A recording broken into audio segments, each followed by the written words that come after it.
ایک دن کچھ تاجر دوست سندباد جہازی کے پاس آئے. باتوں باتوں میں بحری سفر کا ذکر آیا تو ایک بار پھر سندباد کے دل میں سفر کے شوق کی آگ بھڑک اٹھی. چونکہ وہ کبھی مشکلات کا سامنا کرنے سے نہیں گھبراتا تھا، لہٰذا پچھلے 3 سفروں کی تکالیف کو بھول بھال کر اگلے ہی دن اس نے چوتھے بحری سفر کی تیاریاں شروع کر دیں. سندباد کے چوتھے سفر کا احوال اس ویڈیو میں بیان کیا جائے گا. وہ چند ہی روز میں نیا مال تجارت لے کر بصرہ جا پہنچا اور ایک جہاز میں سوار ہو گیا جو مشرق کی جانب روانہ ہوا. ان کا جہاز وطن سے بہت دور کھلے سمندر میں رواں دواں تھا کہ ایک دن زور کی آندھی آئی. جہاز ایسا پلٹا کہ سب پانی میں جا گرے. جہاز ڈوبنے لگا. اس نے اپنے دل میں کہا، سندباد بہت جی لیا تو نے، لیکن آج تیری موت تیرے سر پر کھڑی ہے. ادھر اس نے یہ بات سوچی، ادھر ایک تختہ اس کی طرف بہہ کر آ گیا اور وہ اچھل کر اس پر سوار ہو گیا. اس نے تختے پر بیٹھ کر اوروں کی مدد کی اور وہ بھی کسی نہ کسی لکڑی کے ٹکڑے سے چمٹ گئے. اگلے دن وہ موجوں کے تھپیڑوں کے رحم و کرم پر بہتے ہوئے بالآخر خشکی کے کنارے پر جا لگے. ان میں سے کسی میں اتنا دم نہیں تھا کہ وہ اپنی جگہ سے ہل سکتا. ساری رات وہ وہیں پر بے حس و حرکت پڑے رہے. سورج نکلا تو وہ اٹھے. ابھی سوچ ہی رہے تھے کہ کیا کریں کہ کچھ وحشی آ گئے. وحشیوں نے انہیں تھپڑ اور چانٹے مار مار کر کھڑا کیا اور پھر جانوروں کی طرح ہانکتے ہوئے اپنے بادشاہ کے پاس لے گئے. بادشاہ نے ان سے کچھ بات کی تو انہوں نے سب کو زمین پر بٹھا دیا. ان کے لیے کھانا لایا گیا. وہ کھانا دیکھ کر سندباد کو تو متلی ہونے لگی. اس کے باقی ساتھیوں نے وہ کھانا کھایا تو وہ جادو کی زد میں آ گئے. اب ان کی بھوک ہی ختم ہونے کا نام نہ لیتی تھی. اس وقت سندباد کو یاد آیا کہ وہ ان وحشیوں کی کہانیاں پہلے سن چکا تھا. جب وہ دوسرے ملکوں کے لوگوں کو پکڑ کر لاتے تھے تو انہیں وہی غذا دیتے تھے. کھانے والوں کا پیٹ نہیں بھرتا تھا اور وہ کھاتے ہی چلے جاتے تھے. اس طرح وہ موٹے ہو جاتے اور پھر ان وحشیوں کا لقمہ بنتے تھے. سندباد نے اپنے ساتھیوں کو اشارہ کیا کہ وہ کھانا بند کریں، لیکن ان پر جادو چل چکا تھا اور وہ نہ رک سکے. وہ جی ہی جی میں کڑتا رہا کہ کس طرح اپنے ساتھیوں کی جان بچائے. لیکن وہ وحشی ہر وقت ان کے گرد جمع رہتے تھے اور ہر وقت انہیں کھلاتے ہی رہتے تھے. آخر اس نے سوچا کہ اگر وہ ان کے لیے کچھ نہیں کر سکتا تھا تو اپنی جان بچانا اس پر فرض تھا. چنانچہ ایک دن وہ ان سے آنکھ بچا کر ایک درخت کے پیچھے چھپ گیا. پھر موقع پا کر جنگل کے اندر گھس گیا. وہاں اسے ایک ایسا پھل نظر آیا جسے وہ پہچانتا تھا. اس نے پھل سے پیٹ بھرا اور اپنی جان بچانے کے لیے جتنا تیز چل سکتا تھا چلنے لگا. 7 دن تک وہ چلتا رہا لیکن کہیں بھی اسے کوئی انسان یا جانور نظر نہ آیا. 7ویں دن ایک جگہ اسے کچھ انسان نظر آئے. اس کی جان میں جان آئی اور وہ ان کی طرف بڑھا. ان لوگوں نے اسے دیکھا تو اپنی تلواریں نکال لیں. اس نے بلند آواز میں کہا، اللہ کے واسطے میری بات تو سنو. وہ اس کے نزدیک آئے تو اس نے اپنی روداد بیان کی. ان میں سے ایک شخص نے کہا، آج تک تمہارے علاوہ کوئی اور آدمی ان وحشیوں سے بچ کر نہیں آیا. اب سندباد ان لوگوں کے ساتھ رہنے لگا. وہ لوگ ایک اور جزیرے کے تھے. وہ اپنے جزیرے کو چلے تو اسے بھی اپنے ساتھ لے گئے. ان لوگوں نے اپنے بادشاہ سے اس کا ذکر کیا. دربار میں اس کی طلبی ہوئی.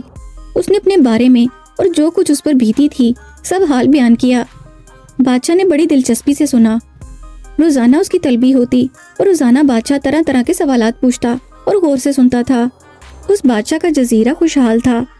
بادشاہ اور اس کی تمام رعیت گھوڑوں پر سوار ہوتی تھی لیکن زین کے بغیر. سندباد سمجھ گیا وہ زین سے قطعی ناواقف تھے. ایک دن اس نے بادشاہ سے ذکر کیا تو اس نے پوچھا، زین کیا چیز ہے؟ سندباد نے کہا، بادشاہ سلامت، میں ایک زین بنا کر لاؤں گا، تب آپ کو معلوم ہو جائے گا کہ زین کیا ہے. اس نے ایک اچھی سی گھوڑے کی زین تیار کی. بادشاہ اسے استعمال کر کے بہت خوش ہوا. اس کے بعد اس کے تمام امراء نے یہ خواہش ظاہر کی کہ وہ ان کے لیے بھی زینے بنائے. چنانچہ اس نے بے شمار زینے تیار کر کے انہیں دیں. سب نے اسے انعامات سے نوازا اور وہ خاصا دولت مند ہو گیا. ایک دن بادشاہ نے اسے بلوایا اور کہا کہ میں اور میری رعایا تمہیں اپنا سمجھتی ہیں، تم بھی اپنائیت کا ثبوت دو. سندباد نے عرض کیا کہ میں خود کو آپ کی رعایا میں شمار کرتا ہوں، فرمائیے کیا حکم ہے؟ بادشاہ نے کہا، میرے ایک درباری کی ایک حسین و جمیل اور مالدار بیٹی ہے، تم اس سے شادی کر لو. سندباد نے ہاں کر دی. 2-4 دنوں میں اس کی شادی ہو گئی. جیسا کہ بادشاہ نے اسے بتایا تھا، اس کی بیوی ایک حسین عورت تھی جو اس سے محبت کرتی تھی اور وہ ہنسی خوشی رہنے لگے. ایک دن اس کی بیوی کے ایک رشتہ دار کی بیوی فوت ہو گئی۔ وہ تعزیت کے لیے اس کے گھر گیا۔ وہ بیچارہ بڑا پریشان تھا۔ ایسا لگتا تھا کہ بیوی کا غم اسے کھائے جا رہا تھا۔ سندباد اسے دلاسا دیتے ہوئے کہنے لگا، دیکھو بھائی، تقدیر نہیں ٹلتی، جس کی موت آتی ہے وہ مرتا ہے۔ مجھے آپ کی بیوی کے مرنے کا سخت صدمہ ہوا ہے، آپ صبر کریں، اللہ تعالیٰ اس کے اجر میں آپ کو ایک اور نیک سیرت اور خوبصورت بیوی دے گا۔ اس شخص نے کہا، تم نہیں جانتے ہماری رسم کیا ہے۔ جب مرد مرتا ہے تو اس کے ساتھ اس کی بیوی کو بھی مردوں کے غار میں دھکیل دیتے ہیں، اور جب بیوی مرتی ہے تو اس کے شوہر کا بھی یہی حشر ہوتا ہے۔ سندباد نے کہا، یہ تو بری رسم ہے، مگر رسم قانون کا درجہ رکھتی تھی۔ اسی شام لوگ اسے اور اس کی بیوی کی لاش کو شہر کے باہر ایک غار میں لے گئے۔ غار کے منہ سے ایک پتھر ہٹا کر لاش کو اندر پھینک دیا گیا۔ پھر انہوں نے سندباد کی بیوی کے رشتہ دار کو رسیوں سے باندھ کر غار میں اتار دیا۔ غار کے سامنے ایک بڑے پتھر کو جما دیا گیا اور سپاہی نگرانی کے لیے کھڑے ہو گئے۔ یہ بڑی دردناک بات تھی۔ سندباد نے بادشاہ سے اس کا ذکر کیا۔ بادشاہ نے کہا، یہ بڑی قدیم رسم ہے اور میں بھی اسے تبدیل نہیں کر سکتا۔ پھر سندباد کی پیاری بیوی مختصر سی بیماری کے بعد چل بسی۔ لوگ آئے اور اس کی لاش مردوں کے غار کی طرف لے گئے۔ پھر سندباد کی باری آئی۔ اس نے احتجاج کی آواز بلند کی، یعنی یہ جواز پیش کیا کہ چونکہ وہ اس ملک کا باشندہ نہیں تھا، اس لیے اس پر اس قانون کا اطلاق نہیں ہو سکتا تھا۔ انہوں نے کہا، اب تم ہم میں سے ایک ہو۔ چنانچہ اسے باندھ کر وہاں لے گئے اور غار میں اتار دیا۔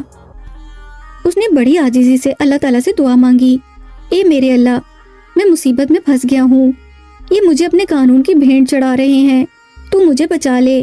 اسے غار میں کچھ چمک سی نظر آئی۔ دراصل وہ لوگ تمام جواہرات مردے کے ساتھ غار میں پھینک دیتے تھے۔ اس نے دیکھا غار میں ہر طرف جواہرات بکھرے پڑے تھے۔ لوگوں کو رسیوں سمیت نیچے ڈال دیا جاتا تھا، اس لیے وہاں رسیاں بھی پڑی تھیں۔ پھر اس نے وہاں کچھ حرکت محسوس کی۔ اس کے خیال کے مطابق کوئی لومڑی تھی۔ اس نے کوشش کی کہ اسے پکڑے، مگر لومڑی نے اسے کاٹا اور بھاگ گئی۔ سندباد نے سوچا کہ اگر لومڑی اندر آتی تھی تو اس غار کے اندر کوئی اور خفیہ راستہ بھی تھا۔ لومڑی ایسی ذات ہے کہ ہیرا پھیری سے باز نہیں آتی۔ اس نے پھر آنا تھا اور ضرور آنا تھا۔ رسی لے کر وہ لومڑی کی طاق میں بیٹھ گیا کہ اسے قابو کرے گا۔ آخر وہ اس کے قابو میں آ گئی اور اس نے اسے رسی سے جکڑ دیا۔ اس نے رسی کا ایک سرا اپنے ہاتھ میں رکھا۔ وہ ایک طرف بھاگی اور ایک سوراخ تک جا پہنچی۔ معلوم ہوا سوراخ تنگ تھا۔ لومڑی تو گزر سکتی تھی مگر وہ نہیں گزر سکتا تھا۔ وہ دن بھر اس سوراخ کو کھلا کرنے میں مصروف رہا اور آخر کار باہر نکلنے میں کامیاب ہو گیا۔ باہر نکلا تو کیا دیکھا کہ وہ ایک پہاڑ کے دامن میں سمندر کے کنارے پر کھڑا تھا۔ اس مقام کے متعلق اسے کچھ معلومات تو حاصل تھیں، مگر اس نے وہ جگہ دیکھی نہیں ہوئی تھی۔ جس ڈھلان کے نیچے وہ کھڑا تھا وہ دیوار کی طرح عمودی تھی۔ نہ تو کوئی اوپر سے نیچے آ سکتا تھا اور نہ نیچے سے اوپر جا سکتا تھا۔ قریب ہی ایک ندی سمندر میں گر رہی تھی اور ایک پھلدار درخت بھی تھا۔ اس نے پانی پیا، پھل کھائے اور سوچنے کے لیے بیٹھ گیا۔